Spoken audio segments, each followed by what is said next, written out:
sure it was a Friday night game. If it was not Friday, we must have played him in the winter. And I'm sure we're playing Barnsley.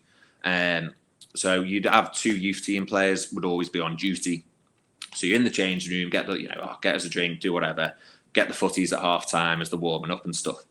And then just before the half time whistle, one of you'd go in and just like be there to be a dog's body. One of you'd stay out. And I was on duty with Joe Collister. And I was like, Joe, I'll go in. You stay out, kick some, collect the balls. And he's like, yeah. Go in. We're losing 1-0, or was it? We're losing 2-1. We're losing either way. And you've got the main changing room, and you've got the little physio rooms just off it. Come in, and obviously they're disappointed the first team losing, getting beaten. We're doing well this year because we end up, finishing just outside the playoffs.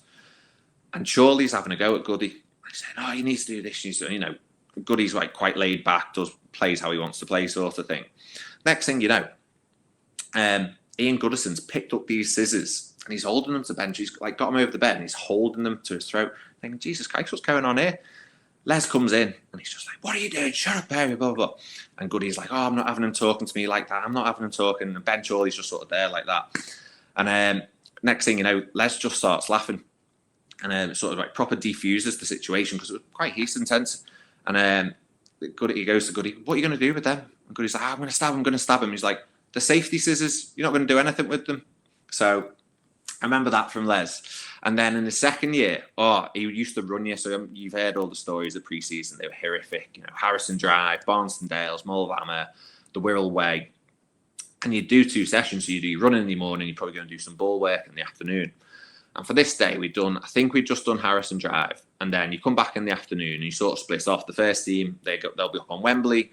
Youth team down on the second pitch. And then Les had all these poles out and we were doing testing. And it's like in my second year. And so what you'd normally do, the first team, once they finish training, they go, the youth team, we'd mess around a bit. We'd have to collect in all the stuff, put it on the coach, and we get the minibus back. We're doing all these slalom runs in between these poles. And I can't remember what was said, but Dale has said something to Les, because Les has had a go about how much effort he's putting in.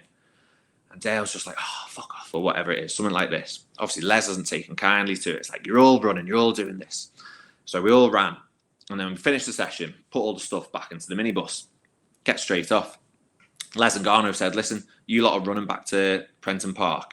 And if you're not here by a certain time, you're coming back again and we're doing all the running again." I think, Jesus Christ, cheers, Dale. Look, we've done whatever, Harrison Drive, we've done all this. You've absolutely killed us because you've said something to Les.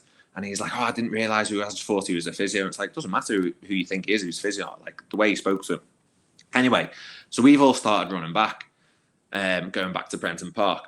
Next thing you hear, this car's beeping as you're driving back, and we're sort of by the Travellers Rest, that pub, coming back, and this car's beeping, and you look out, and Dale, who's 20 minutes earlier told Les to fuck off, is hanging out the window waving. I'm like, what's going on here?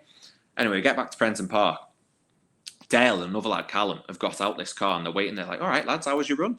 Like, "Dale, what's this? How have you done that?" He's like, "Oh, we just found some passerby, jumped in the car, said we play for Tranmere." Turned back up.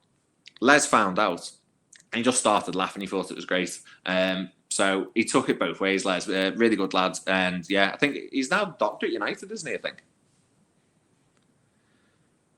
He's left. Well, last time I spoke to Les, he had left Manchester United. So I don't know what his current position is, but he was in the process of leaving at Man U, where he was in charge of the loan players, basically. So he would find you a club to go to and basically say, you go and do this, you go and do that. But you might have heard differently.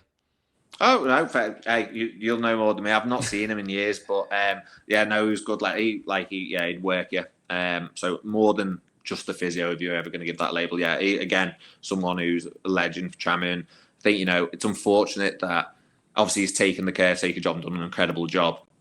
And it's sort of, I wouldn't say it's tarnished his reputation in any way, shape or form, but I think he'll always be remembered in the right way at Tranmere. Absolutely. How close did you get to maybe getting on the bench or being in a first team game under him? No, it wasn't close. I think the most, you'd often have someone on standby. And I want to say it was Yeovil at home. I want to say it was the fixture, and the squad was pretty depleted. Again, you're looking back, my second year, the first team squad was drastically reduced. You used to have tons of players. There's probably, I'm going to bring off some names that people probably forgotten. It's like in my first year, I'd like Gareth Edds, Adnad Ahmed was in the squad. Said about Seb Carroll being in for a few games, but that second year completely gone, and you pretty much had 18 first team players and then the youth team players. So with that, I think it was me and Tom Baker was sort of said, you're going to be on standby. I know Tom Baker, he had his shirt made up for him, but yeah, that was the closest it ever came. I know he did look to give youth a go. Alex Pearcehouse played in the pre-season for the first team at right back. But other than that, it was, I think the mission was just try and stay up because it was such a poor start. And, who are you going to give kids a go in a relegation battle? And I wouldn't. So I'm sure, he's more experienced than me and knows what to do. So, yeah, no, it never came close, really.